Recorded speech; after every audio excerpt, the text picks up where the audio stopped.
오늘 말씀의 제목은 아름다운 동행의 바라바입니다. 바라바.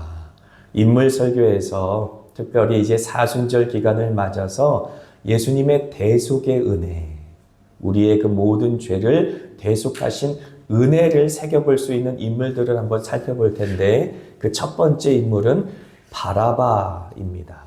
자, 말씀을 시작하면서 몽골 소식을 먼저 좀 나누고 말씀으로 같이 들어가면 좋겠다라는 생각이 들었습니다. 우리가 함께 이제 기도하고 있는 변바 할아버지 기억하십니까? 알코올 중독으로 평생을 사시다가 이제 선교팀 마지막 날 저녁에 우리가 가서 기도해드리고 예수님 영접하셨는데 그 다음날 뇌졸중으로 쓰러지셨잖아요. 참으로 안타까운 소식이었지만 하나님께서 영적인 골든타임은 놓치지 않게 하셔서 이제 예수님을 영접하시고 그리고 천국문에 이제 이미 하나님의 백성으로 그렇게 입성하신 것을 우리가 믿었지 않습니까? 그 반바 성도님 우리가 열심히 기도하여서 어제 우리 니마 목사님이 저한테 저녁에 교회 청소를 하시다 말고 이제 전화를 주셨어요. 반바 성도님이 드디어 물을 마시기 시작했다.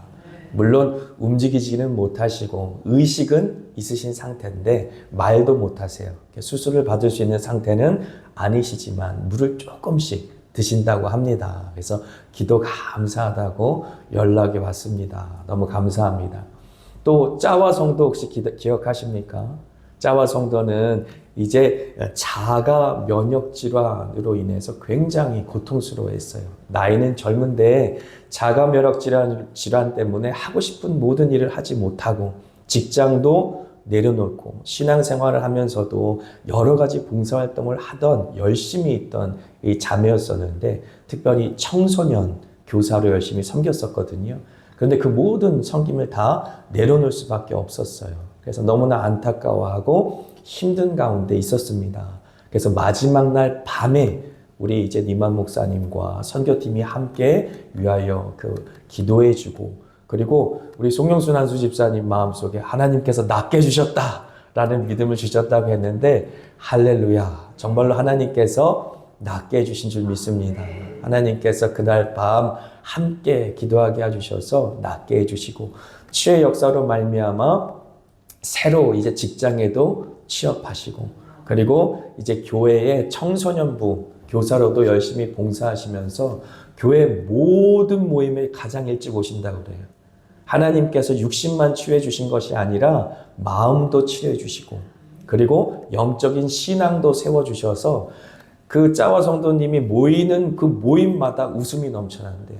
얼굴에 계속 기쁨이 넘쳐나서 얼굴이 변했다라고 간증해 주더라고요. 함께 기도해 주셔서 감사합니다. 할렐루야. 하나님께서 한마음교회 사랑하셔서 놀라운 역사를 한마음교회와 함께 이뤄가시는 줄 믿습니다. 아멘. 몽골 소식으로 시작하였으니 말씀도 몽골의 이야기로 한번 풀어갈까 합니다. 저희가 방문한 교회가 있었는데 그 이름 자체가 얼마나 은혜로운지 몰라요. 하나님 나라 풍성한 삶교회라는 교회가 쓰레기 매립장에 세워졌어요. 근데 그 쓰레기 매립장에 세워진 그 스토리가 굉장히 놀랍습니다. 저희가 함께 동역하는 사역자 중에 니마 목사님 말고도 은혜 있을 교회라는 곳에서 사역하시는 호익 전도사님이 계세요. 그 호익 전도사님은 부모님이 이제 이주 노동자로 한국에서 일하셨기 때문에 어렸을 때부터 한국에서 자랐어야만 했었다고 합니다. 할머니 손에서 자라면서 부모의 사랑을 알지는 못했지만 이제 사춘기의 정체성에 대한 혼란을 겪을 시점 하나님을 깊이 만나서 하나님의 사랑은 마음껏 경험하고 그렇게 자라간 그러한 배경이 있어요. 그래서 한국에서 찬양을 하면서 하나님께 이렇게 기도했대요. 하나님, 제가 하나님 앞에 이 찬양으로 영광 돌리고 싶습니다. 기타 하나만 들고도 어느 곳에 세워주든지 하나님의 예배자로 온전히 쓰임받고 싶습니다. 그래서 실제로 지금 몽골 땅에서 예배 사역을 인도하면서도 얼마나 은혜롭게 기도회를 인도하고 얼마나 은혜롭게 이 찬양 집회를 인도하는지 몰라요. 그래서 이제 니마 목사님이 사역하시는 큰 항우루 교단에 이제 모든 목회자들이 모여서 기도하는 그 모든 집회에 찬양을 인도하고, 제가 말씀 세미나 증거할 때는 옆에서 통역도 감당해요. 근데 그 호익 전도사님이 이제 한국에서 이주 노동자로 예수님을 믿지 않고 있었던 사람인데, 이제 나중에 회심해서 예수님을 믿게 된 버기라고 하는 전도사님을 만나게 되시지요. 그래서 이제 어떻게 이 몽골 땅을 하나님께로 돌이킬 수 있을까라고 둘이 함께 기도하기를 시작하고, 이제 한참 한국에서 유행하는 방식인 베이커리 빵집을 하기 위해서 열심히 빵을 만드는 기술을 배웠대요. 그런데 코로나가 터진 거지요. 그리고 이제 그 베이커리를 계약하기로 한 날 2명 다 코로나가 걸리고 만 것이에요. 그래서 두 분 생각엔 어떤 생각을 가졌냐면, 하나님이 막으시나 보다 라는 생각 가운데 다시 기도하기를 시작했대요. 그런데 이 두 분이 열심히 기도하는 가운데 이제 버기 전도사님이 환상 가운데 자신의 사촌형을 본 것이에요. 마치 고넬레오 환상처럼 와서 날 좀 도와달라라는 환상을 보게 되고, 그날 밤 수소문한 끝에 그 사촌형이 쓰레기 매립장에 산다는 소식을 듣고 이 두 전도사님이 찾아간 것이죠. 찾아갔더니 이제 게르는 천막이지 않습니까? 그 게르가 전날 밤 폭풍우 때문에 한쪽에 다 무너져 있었대요. 그리고 아기가 2명이 있었는데 그 아기는 그 2명의 아이들이 한쪽에서 울고 있고, 그리고 침상 가운데 사촌형이 누워 있는데 오랫동안 알코올 중독자였고 방탕하게 살았는데 병까지 이제 들은 것이죠. 그 병이 이 골수가 썩어서 고름이 차는 그러한 이제 병이었대요. 의사는 더 이상 살 수 없다라고 이야기하였고, 그래서 움직이지도 못하여서 병상에 누워 있고, 아이들은 무너진 게르 한쪽에서 울고 있고, 그런 상태에서 호익 전도사님과 버기 전도사님이 그 가정을 방문한 것이지요. 그리고 그 사정을 모두 다 듣고 있는데 그 사촌형이 이런 고백을 했답니다. 그날 밤 폭풍우가 쳐서 게르가 무너졌을 때에 자기가 하나님을 믿지는 않지만 한번 자기가 하나님께 기도하고 싶은 생각이 들더라는 것이. 그래서 하나님이 살아계시면 제발 좀 날 좀 도와달라고, 날 좀 살려달라고 이렇게 기도했는데, 그 다음날 하나님께서 호익 전도사와 버기 전도사를 그 집으로 보내신 것이지요. 둘이 그 사촌형을 붙잡고 뜨겁게 기도하였고, 하나님의 치유의 역사가 임하여 죽어가던 그 사촌형이 살게 되었고 3년이라는 시간을 주셨다고 합니다. 그래서 3년 동안 그 사촌형은 그 쓰레기 매립장을 다 돌아다니면서 많은 사람들을 전도하고 이제 소천하게 되었죠. 그리고 버기 전도사는 그 사촌형의 2 아이를 입양하게 됩니다. 자신의 아이도 2명이 있는데 2명의 아들을 또 입양하게 되지요. 하나님께서 이제 버기 전도사의 마음을 만지시고 또 응답 주셔서 나비타 사모님과 둘이 굉장히 젊어요. 유능한 사역자입니다. 그런데도 불구하고 그 모든 것을 내려놓고 쓰레기 매립장에 들어갑니다. 그리고 그렇게 열심히 복음 증거하고 사역하니까 그 소식에 감동한 그 땅의 어떤 공장의 주인 한 명이 무상으로 넓은 땅을 이제 빌려줘요. 그 공장을 지금 열심히 예배당으로 바꾸고 있는 것이고, 그 예배당 안에 6가정이 가난한 가정들이 이제 모여서 벌써 2명이나 신학생이 거기서 나왔다라는 소식을 듣게 됩니다. 이제 버기 전도사 같은 경우는 예배당을 지으려고 중국에 가서 자재를 좀 싸게 사기 위해서 중국에 가서 이제 자재를 사오려고 운전하고 갈 때 이제 전복 사고가 있어갖고 온 차가 다 폐차할 수밖에 없는 그런 이제 상황이 됐다고 해요. 그리고 이제 배터리 용액이 몸에 쏟아져가지고 화상이 입어서 2번이나 수술을 했어요. 그럼에도 멈추지 않고 복음을 증거하고 있고 능력 가운데 하나님께서 교회를 세워나가고 계신 것이죠. 할렐루야! 이 소식이 얼마나 기쁩니까?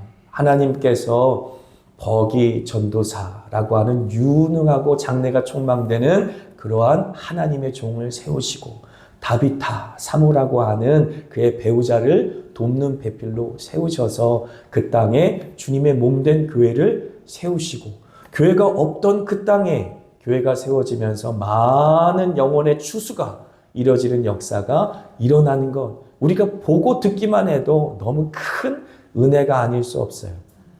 그런데 한번 반대의 경우를 한번 생각해 보세요.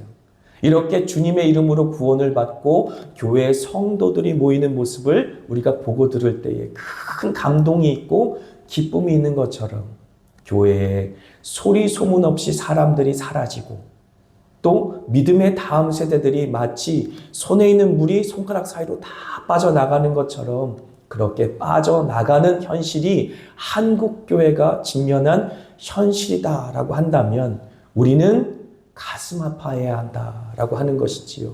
그런 현실 앞에 우리는 눈 떠서 경각심을 가지고 우리가 깨어 하나님 앞에 기도해야 한다라고 하는 것이지요. 그렇습니다. 우리가 지금 버기 전도사님을 통해 이루신 교회를 세우시는 놀라운 기적을 봤어요. 그리고 짜와 성도를 하나님께서 고쳐주시는 놀라운 기적을 봤어요.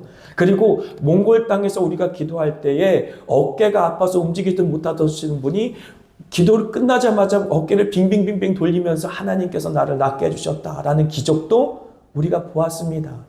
놀라운 기적이지 않을 수 없어요. 하나님께서 왜 그들에게 그러한 놀라운 기적을 보여주시면서 하나님이 살아계심을 알려주시고 교회를 이뤄가실까요? 그들의 심령 가운데는 가난함이 있었기 때문에 그렇습니다. 하나님 아니고는 우리를 살릴 수 없다라는 절박함이 있었기 때문에 그렇습니다. 그들의 형편에는 병원에 갈 수 없었고, 병원에 가도 그들의 질병을 고칠 수 없다라고 하는 절박함이 있었기 때문에 하나님께 매달린 것이지요. 하지만 우리는 너무 풍성하지 않습니까? 병원에만 가면 못 고칠 병이 없을 것 같아요. 우리가 돈만 있으면 못할 일이 없을 것 같아요. 그런 풍성함 때문에 하나님 앞에 매달리지 않는 그러한 모습이 우리에게 있다. 가난한 심령이 우리 마음속에 사라진 지 오래다라고 하는 것이지. 그런데 가만히 한번 생각해 보시지요. 하나님께서 몽골의 성도들에게만 기적을 베풀어 주십니까? 그렇지 않습니다. 저와 여러분이 여기에 앉아있고 여기에 서서 말씀을 증거하는 것 자체가 기적입니다. 죄인 중에 괴수이고 포행자이고 폭행자이고 박해자였던 우리들이 예수님을 믿게 되고 하나님을 예배한다고 이 자리에 앉아있는 것 자체가 기적인 것이에요. 사망의 음침한 골짜기에 앉아있던 우리들이 예수님 믿게 되고 하나님을 바라보게 되어지고 하나님께 나와 예배할 수 있는 것 자체가 기적이다라고 하는 사실이죠. 그런데 우리는 어느 순간 우리의 예배가 기계적이 되고 습관적이 되어지지는 않나 생각해 봐야 하는 것이지요. 하나님께 예배 드리던 것이 감격이었던 그 순간이 우리 마음속에 사라지고 어느 순간 반복적이고 기계적이고 습관적이 되어서 아무런 기대감 없이 이 자리에 앉아있는 것은 아닌가라고 하는 것이지요. 가만히 돌이켜 보면 하나님의 은혜 없이는 살 수 없었던 자 아닙니까? 오직 하나님의 은혜로 살아서 지금 이 순간에도 그 살아있는 심령으로 주님께 반응할 수 있는 것 자체가 하나님의 은혜가 아닌가. 우리가 다시 한번 우리의 심령을 새롭게 해야 하는 것이지. 그래서 천국은 회개함을 통해서 가는 곳이고 천국은 회개함으로 말미암아 누리는 곳인 것을 믿습니다. 오늘도 우리는 마음을 새롭게 함으로 변화를 받아야만 합니다. 주님께서 이 시간 진리와 성령으로 말미암아 우리의 심령 가운데 임하셔서 우리의 심령을 새롭게 해야 교만의 자리를 버릴 수 있는 것이에요. 제가 선교사로 4년을 갔다 와서 선교의 모든 것을 다 알 수 있다라고 말할 수 없을 것입니다. 하지만 선교지에 갔더니 많은 선교사들이 우월감에 취해 있어요. 과거 제가 한국성서대학교 다닐 때에 선교사님을 통해서 영어를 배운 적이 있었습니다. 그 선교사님께서 제가 영어를 좀 할 수 있으니까 한국 사람에 대해서, 한국 문화에 대해서 불평하고 푸념하는 걸 많이 들었어요. 평생을 한국에 계셨는데도 미국이 우월하다라고 생각했는지도 모르겠어요. 서구 사회의 문화가 이 동양의 문화보다 훨씬 우월하다라고 생각했는지도 모르겠어요. 그래서 복음을 전하여서 하나님의 나라가 한국 땅에 임하는 것보다는 이 땅을 어떻게든 서구의 발전된 문화로 계몽해 보려고 하는 생각이 그 마음속에 있었는지도 모르겠어요. 이미 그 선교사님은 나이가 지긋하셨는데도 불구하고 한국 사람들에 대한 혐오의 마음이 있었어요. 왜 이렇게밖에 못 사는지, 혀를 ጭጭጭጭ 살면서. 그런 마음 때문에 저는 선교사에 대한 꿈을 물음표로 돌렸던 적이 있었습니다. 과연 내가 선교사로 나가서 똑같은 모습으로 선교하지 말라는 법이 있을까? 내가 선교로 나간 그 땅의 백성들을 정말 있는 그대로 사랑할 수 있을까? 하나님께서 그 모습 그대로를 받아주신다라는 믿음 갖고 그들을 사랑할 수 있을까라는 물음이었죠. 이후 저 역시도 사역하면서 여러 가지 고비를 넘겼어요. 제 스스로 의의가 쌓여지기 시작하고 다른 사람보다 내가 낫다라고 생각하고 교만해지기 시작하니까 성도들을 정죄하기 시작합니다. 특별히 제가 이민 사이에서 이제 목회를 하다 보니까 미군들과 결혼한 이제 가정들이 많이 있었어요. 가정이 열악하고 또 가정에 도덕적으로 윤리적으로 이제 우리가 이해할 수 없는 일들이 벌어지는 가정들이 많이 있었습니다. 그때 저는 실제적으로 굉장히 심한 영적인 고통을 겪었어요. 내가 이들을 섬기는 이유가 뭔가? 이들은 아무런 변화가 일어나지 않고 예배당에 나와서 예배는 해도 삶은 그대로인데 내가 왜 이들을 위해서 섬기는가 말인가? 라는 마음 때문에 교만한 마음을 갖게 되어지고 정죄하는 마음을 갖게 되어지고 비판하는 마음을 갖게 되어지니까 저희 목회가 너무너무 힘들었었습니다. 그런데 선교지에 갔더니 우리 한국의 선교사님들이 동일한 일들을 저지르고 있더라라고 하는 것이 우리도 못 산 적이 있었는데 우리도 미개하게 보인 적이 있었는데 그런데 아프리카 사람들을 정죄하더란 말이에요. 저 사람들이 저렇게 사니까 못 사는 거야. 마치 나처럼 살면 저 사람들이 더 잘 살 수 있다라고 생각하는 것처럼 끊임없이 그들을 계몽하고 변화시켜서 새마을운동을 하려고 해요.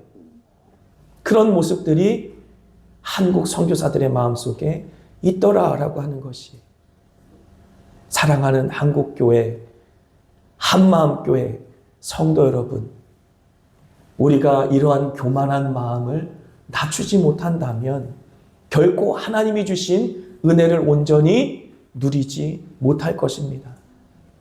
교만하면 죽습니다. 겸손, 또 겸손해야 하는 것이지요.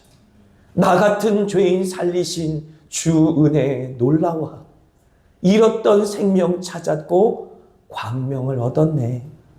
참으로 우리가 죄인 되었을 때에 원수 되었을 때에 구원하신 하나님의 은혜가 우리 마음속에 다시금 살아나야 그래야 우리가 겸손한 마음으로 하나님과 동행하는 줄 믿습니다. 그러기 위해서는 오늘의 주인공 바라바를 우리 마음속에 새겨야만 해요. 우리가 예수께 구원받았을 때의 위치가 무엇인지 그리고 지금 현재의 위치가 무엇인지 바라바가 빌라도 법정에 서서 예수님 대신 자유를 얻게 되었지만 우리 역시도 하나님 앞에 그 법정에 서서 예수 그리스도께 그 모든 우리의 죄가가 전이되어지고 대신 우리를 향하여 의롭다라고 칭하여 주신 선언해 주신 하나님의 법정인 선언이 있었기 때문에 우리가 이 자리에 서 있는 것이지 우리는 여전히 바라바처럼 살인자이며 강도일 뿐입니다. 우리는 여전히 용서받은 죄인이지 죄가 없기 때문에 용서받은 것이 아니라라는 것이 우리가 용서받은 이유는 단 하나 우리를 사랑하신 예수 그리스도 때문이다 라는 사실을 잊어버리면 안 돼요.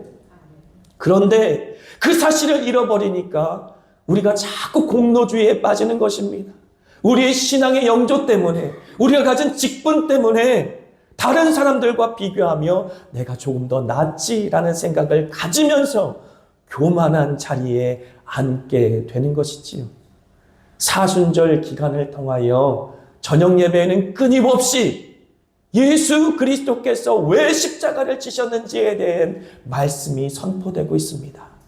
그리고 주일에는 대속의 은혜에 관한 이제 말씀을 우리가 깨달아 알 수 있는 그러한 성경 인물들을 살펴볼 것이, 우리가 좀 더 주님의 말씀에 가까이 갈 수 있도록 이 사순절 기간 동안 말씀에 집중했으면 좋겠습니다.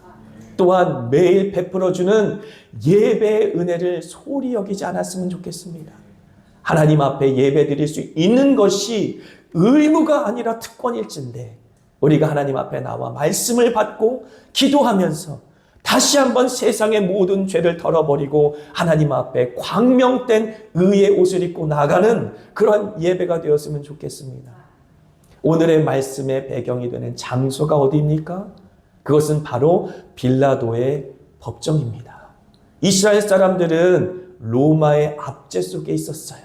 이스라엘은 로마가 강제적으로 점령하여, 그래서 빌라도라는 총독을 파송해서 모든 법적인 그리고 군사적인 정치적인 통치는 로마가 대신 다 하였습니다. 그래서 마태복음 27장 1절과 2절 말씀 같이 한번 읽습니다. 새벽에 모든 대제사장과 백성의 장로들이 예수를 죽이려고 함께 의논하고 결박하여 끌고 가서 총독 빌라도에게 넘겨주니라.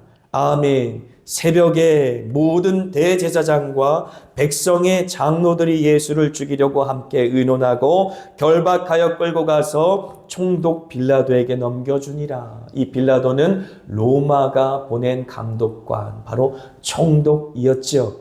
그래서 로마가 지금 이스라엘을 다스리고 있는 것입니다. 그런데 대제사장과 백성의 장로들은 왜 빌라도에게 예수님을 끌고 갔을까요? 그것도 새벽부터 말입니다. 다른 이유가 아닙니다. 그 유일한 목적은 그들의 법 아래에는 예수를 죽일 수 없었기 때문에, 그들은 살기가 등등하여 예수를 죽이고 싶었기 때문에 그 이유로 빌라도에게 끌고 간 것입니다. 죄인들은 끊임없이 예수를 죽이려고 했던 것이지요. 하지만 이 모든 것들은 예수님의 계획대로, 하나님께서 우리를 구원하시기 위해 계획하신 그 모든 경륜대로 이루어지고 있었다라는 사실을 우리는 알 수 있습니다. 마태복음 20장 18절과 19절 같이 읽습니다. 보라, 우리가 예루살렘으로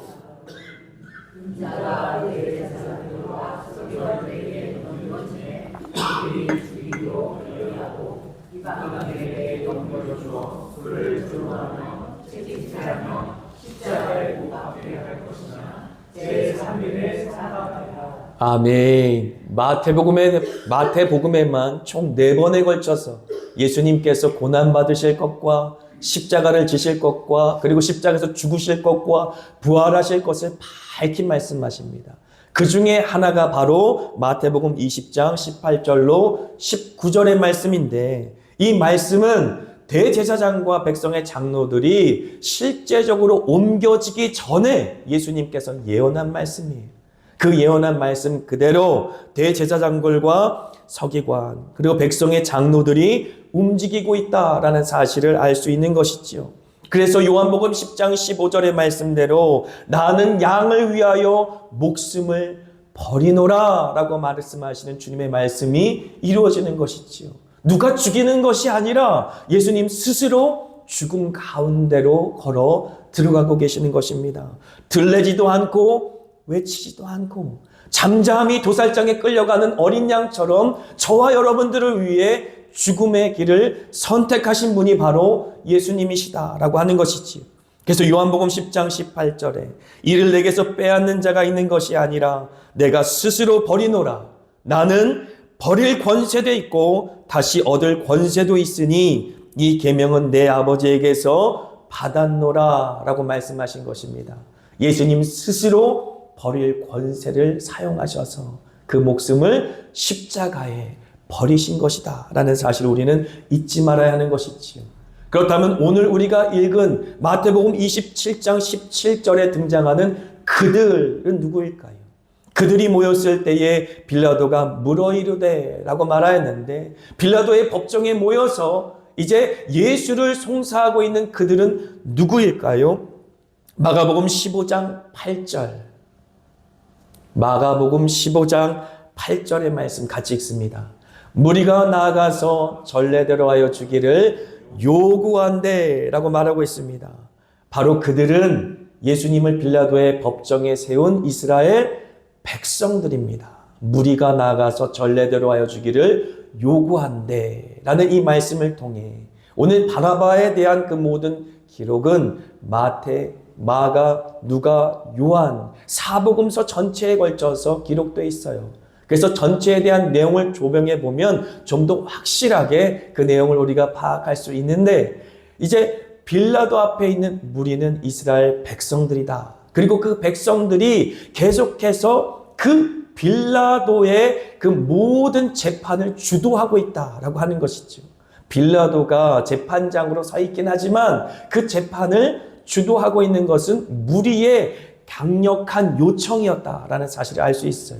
무리가 계속해서 요구하는 대로 빌라도는 움직이고 있다라고 하는 것을 우리는 알 수 있지요. 그런데 그 무리를 조종하는 사람들이 있었으니 바로 마가복음 15장 11절 같이 읽습니다. 그러나 대제사장들이 무리를 충동하여 도리어 바라바를 놓아달라 하게 하니 라고 말하는 것이지요. 무리를 충동하는 자는 바로 종교 지도자들, 대제사장들이 될 수 있는 것입니다. 예수님의 예언된 말씀 그대로 대제사장들이 충동하여 무리를 지금 움직이고 있고, 무리의 요구에 따라 이제 어떻게 보면 빌라도는 재판을 진행하고 있다라고 할 수 있는 것이지요. 그렇다면 그 무리의 목적이 무엇이겠습니까? 누가복음 23장 18절 같이 한번 읽습니다. 무리가 일제히 소리질러 이르되 이 사람을 없이 하고 바라바를 우리에게 놓아주소서 하니. 그러니까 사실 바라바를 놓아줘라 라고 이제 청한 것은 빌라도가 낸 아이디어가 아니라 이제 백성들이, 무리들이 요청한 것이다 라는 사실을 누가복음을 통해 알 수 있어요.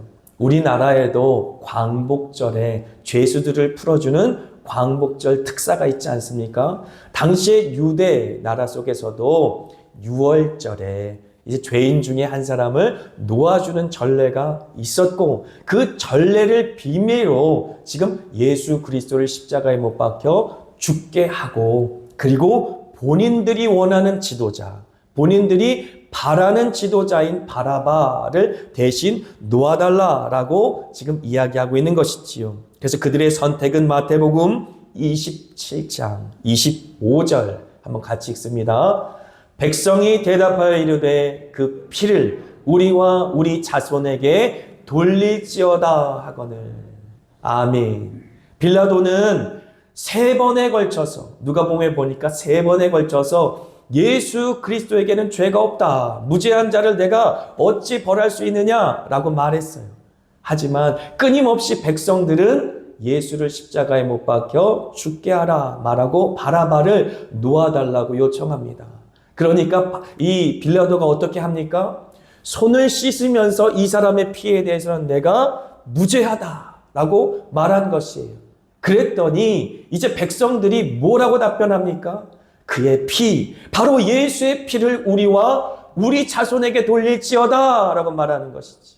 그를 죽인 값을, 그 죽인 죄를 자신들뿐만 아니라 자신의 후손에게 돌려달라. 사실 우리가 볼 때 이 법정의 모습 자체는 얼마나 큰 인류의 죄악이 응집된 것인지 우리가 볼 수 있는 것이. 하지만 하나님의 구원 계획에 보면 이 법정 자체는 죄인들을 세워놓고 예수와 바라바라고 하는 사람, 바로 저와 여러분들을 같이 세워놓고 우리가 죽어마땅한 그 자리에서 하나님께서 예수의 죽음을 보고 우리를 의롭다라고 칭하신 사건이 있지 않습니까? 마찬가지로 이스라엘 사람들 얼마나 이 저주받을 고백입니까? 예수를 죽인 그 핏값을 자신과 자신의 그 모든 자손에게 돌려라 라고 말하니 얼마나 두렵고 떨리는 말씀이에요. 하지만 하나님의 입장에 본다면 예수의 보혈로 죄인들을 덮어야만 했어요. 예수의 보혈로 우리의 자손들을 덮어야만 했습니다.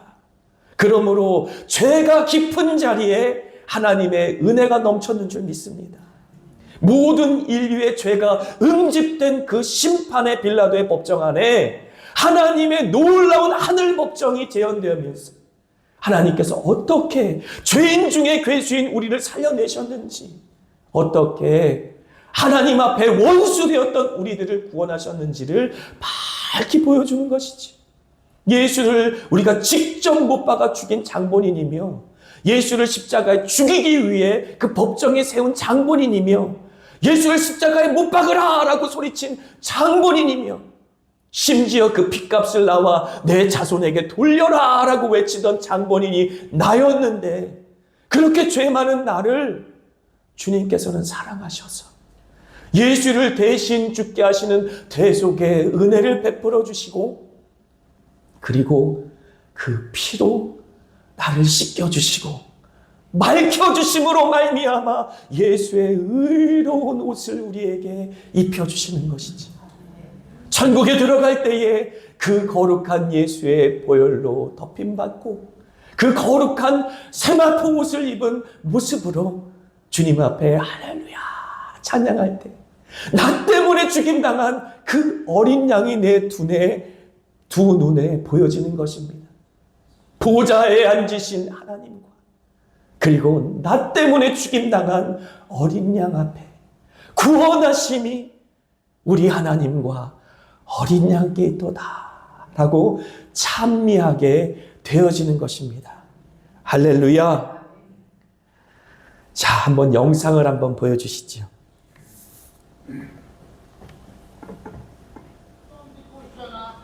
At si Pilkom Abed Rasaka.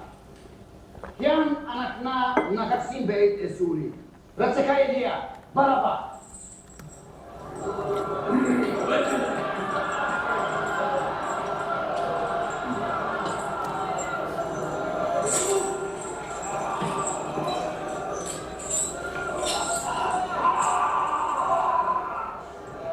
Kailangan man ba yun ang tong Diyos si Pilkom? Ratsaka Baraba? O Yeshua, kini Mesiyaka. Hula Mesiyaka. Hula me, Hukale. Shetsi Baraba.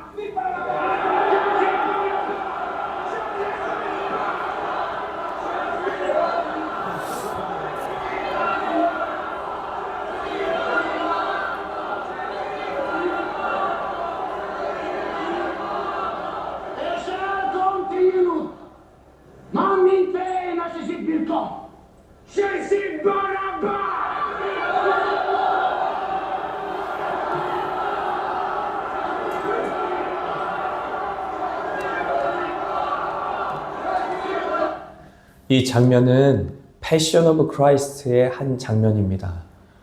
빌라도의 법정에 선 바라바와 예수님의 장면인 것이죠. 실제로 바라바 역할을 한 사람은 이탈리아 배우인데 그는 무신론자였다고 합니다. 피에르토 사루비라는 이름을 가진 배우인데 그가 원했던 건 사실 베드로 역할을 좀 하고 싶었다고 해요.